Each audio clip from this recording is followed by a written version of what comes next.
Walker Howard back at QB2 in the latest depth chart. Could a quarterback controversy be brewing? And is this a do or die season for Willie Green as the head coach of the Pels? We'll be talking about that and so much more today on the Louisiana Lunch Hour podcast.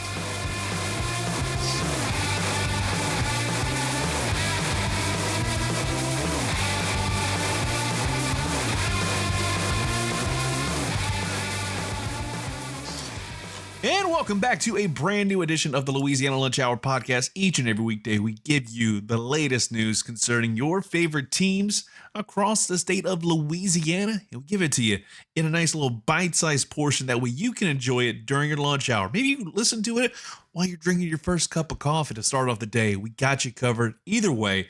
So make sure you follow us on Spotify or subscribe wherever you get your podcast today. And also follow us on the social media platforms, Facebook, X, Twitter, whatever you want to call it, Instagram, Threads, TikTok. We're on that and so much more. Hopefully you are having a tremendous Thursday, and it's a 3 and out Thursday. That means we get to 3 topics and then we get out the door because we're getting that much closer to game day in college football land. So it feels right to just go with 3 big topics. And 2 of those actually have to do with the depth chart news and also injury reports. And we talked about this a lot on Tuesday's podcast about Walker Howard. It seems to me, and again, this is coming from somebody that isn't as day-to-day as I used to be with the Vermilion and White.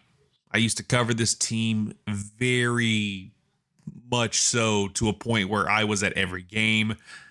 I was at every press conference. I was taking notes on every little thing I could back in the day. I used to talk to the head coaches, especially back in the Billy Napier era. That said, coming from my POV, Walker Howard being a QB2 in the depth chart, I don't think we're going to see a controversy brewing right this second. But if the hot hand of Lunch Winfield starts to cool off, if that injury kind of that's been creeping around, it's not been that big of a deal for the quarterback. But you notice he wasn't able to run as well as he was able to in the overtime win against Marshall. At the end of the day, I think he can do really well with his legs, but it's his arm that's impressed everybody. But if you have Walker Howard in there and he was your QB1 to start the season and he felt like the no doubter, and Winfield continues to show out, there is no controversy. At least I hope there's not, because, and I'll throw out this hot take, because if you decide at one point that Lunch Winfield is still doing a good job, but you want to put Walker Howard back in as the starting quarterback, what does that say about you as a head coach if you're Coach Des? Everybody already feels like, maybe it's time to cut loose the former Cajuns quarterback as the head coach and find somebody else. There are people out there that are saying it. I'm not saying it. I don't believe there's any reason why you should consider letting him go just because, one bad year. If it's multiple bad years stacked together, then yeah, I would definitely say that. But when you are a university operating at, a $25 million deficit, I think that's the last thing that you're focusing in on is firing a head coach and paying out that coach whatever he's due. Especially when you just are in the middle of buying out Bob Marlin's contract. You're paying him out. You got some issues to kind of fill from that perspective. But if we see Walker Howard under center, in the shotgun at any point of the season as a starter, one of 2 things would have to happen, and I hope they don't happen. I'm not endorsing this happening. But either you have Lunch Winfield gets hurt and he can't play for the rest of the year, or both him and Daniel Beal both get banged up and you've got to rely on Walker Howard. You have no other option. That's just how it feels to me. There's no reason why you should have him out there as a starting quarterback. It's not a knock against him. I'd much rather save him up and let him rest. Like, have him be QB2, great. If the hot hand is still working, and I fully believe that the hot hand is still going to be out there for the Cajuns in Lunch Winfield, simply because he's that good of a player. I will never doubt him because he's shown himself in more ways than one to be the guy that could help lead this team to like greener pastures. And am I saying, get this program back to where they were with Levi Lewis in 2020 and 2021? Not necessarily, but I think if he can get this program back towards the top of the Sun Belt, I think that alone is a great thing. Is he going to bring that team to a college football playoff contention? Not necessarily sure. But if you can just build off of this season at this point, yes, you're probably going to miss out on a bowl game unless you somehow, some way come out of this, run that you've got in October. Again, we're in mid-October, but it's interesting when you look at the schedule. You got Southern Miss this Saturday, and Southern Miss isn't the team that we expected them to be. Again, you take most of the team that was part of the Sun Conference champions over at Marshall. They jump over. And you start off the season 2-1. Then you lose to La Tech in kind of a surprising game, but it turns out maybe they're a little bit better than you thought. Then they bounce back, and they are sitting at, 4-2 on the year. Maybe not as dominant as you thought they would be in year one, especially again, because you've got a lot of guys from Marshall to jump over. It's a big homecoming game. I think the Cajuns will be up for this one in a big way. I think especially because I think they're more motivated. Because you think about it. Last week, that team lost by 10 to James Madison. And yes, losing that game by 10 points hurt. But at the same time, when you have a guy that was the QB3 on the depth chart, you kept it competitive, you were up by halftime, but you just couldn't quite get anything moving in the second half.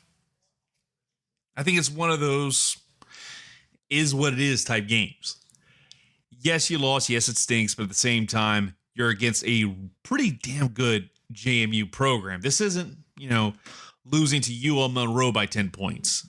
Again, I talked about a lot on Monday's pod saying that it feels like on paper that was a loss on the record book, but a moral victory because you showed that you could fight against some of the best in the conference.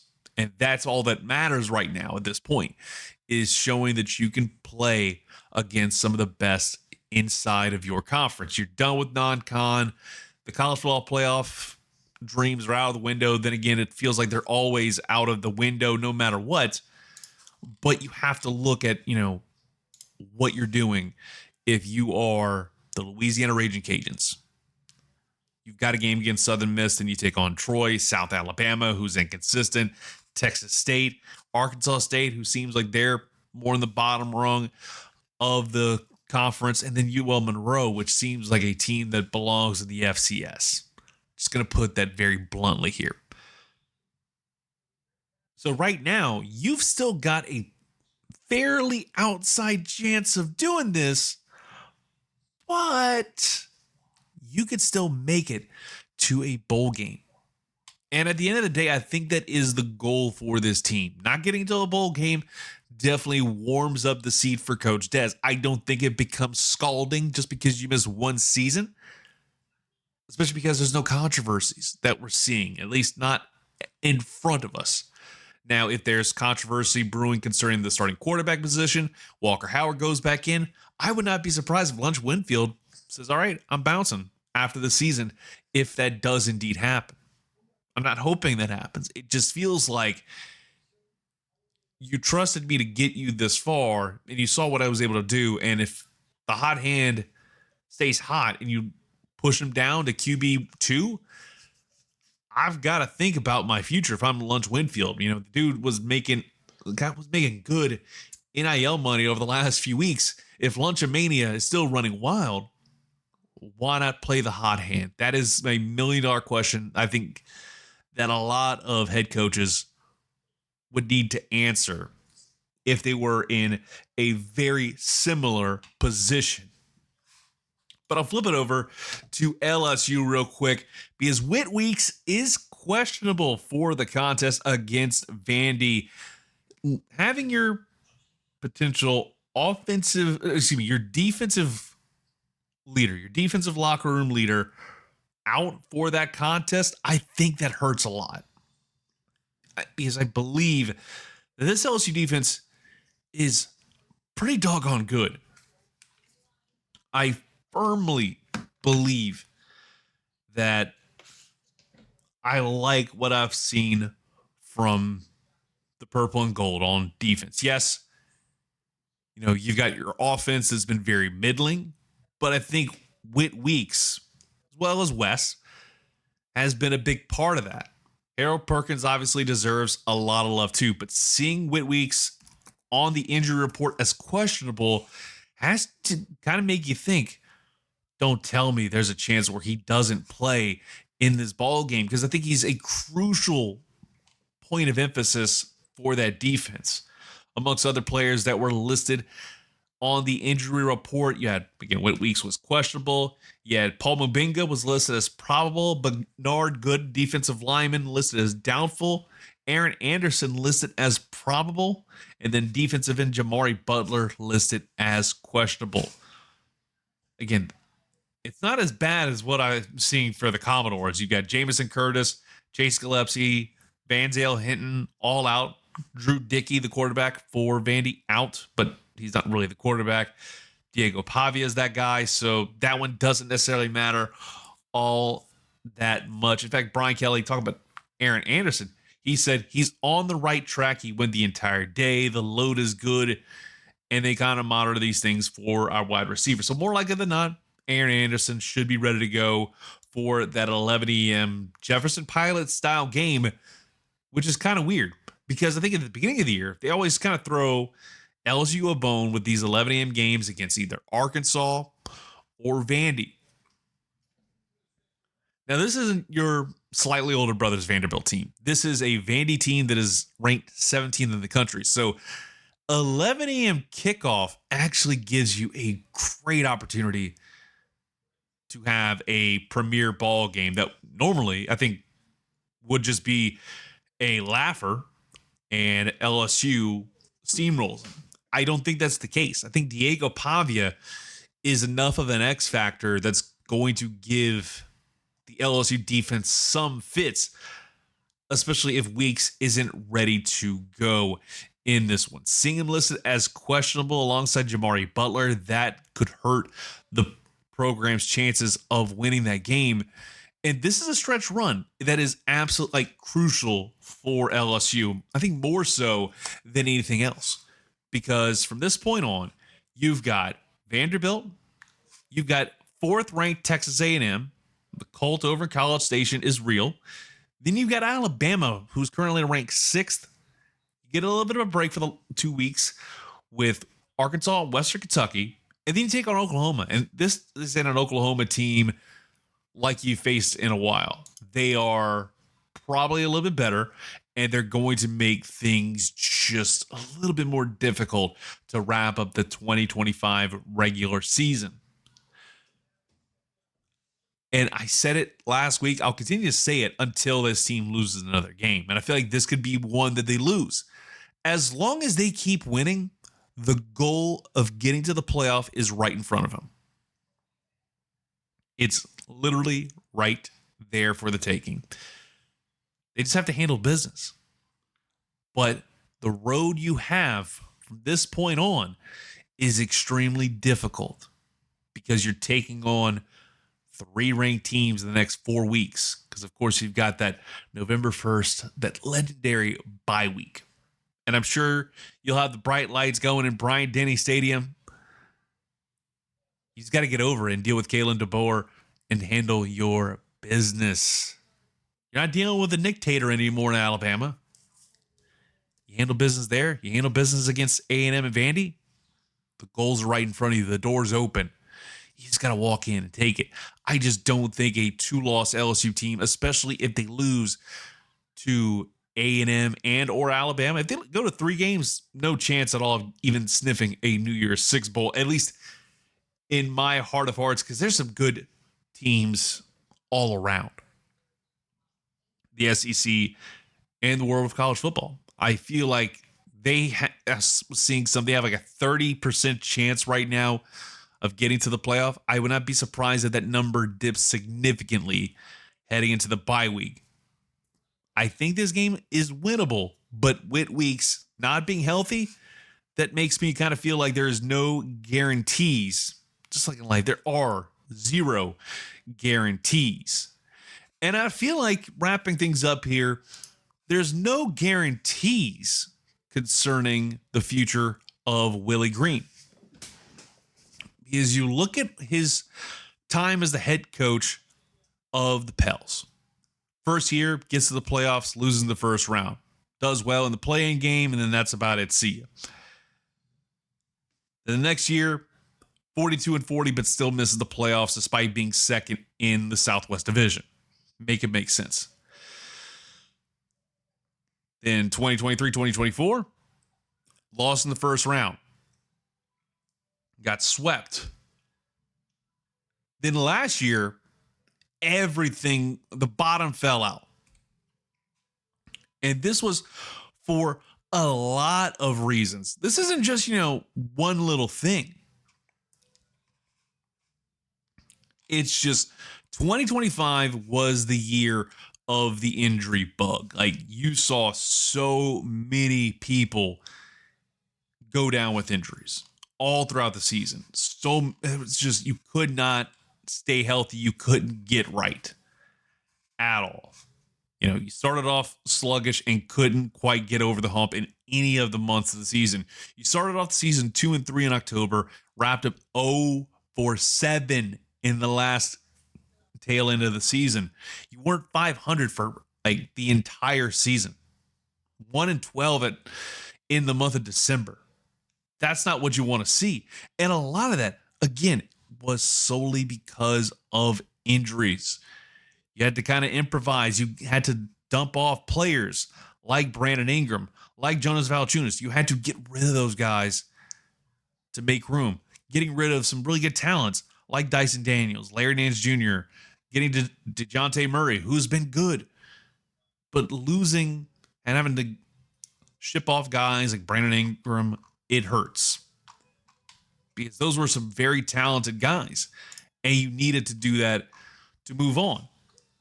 And thankfully, you managed to get a good draft pick this year. Jeremiah Fears, he looked pretty good in the preseason game the other night. But there's no guarantees that this team stays healthy. I'm very much a fan and a believer in this Pelicans team getting better as the season goes on, but they have to stay healthy.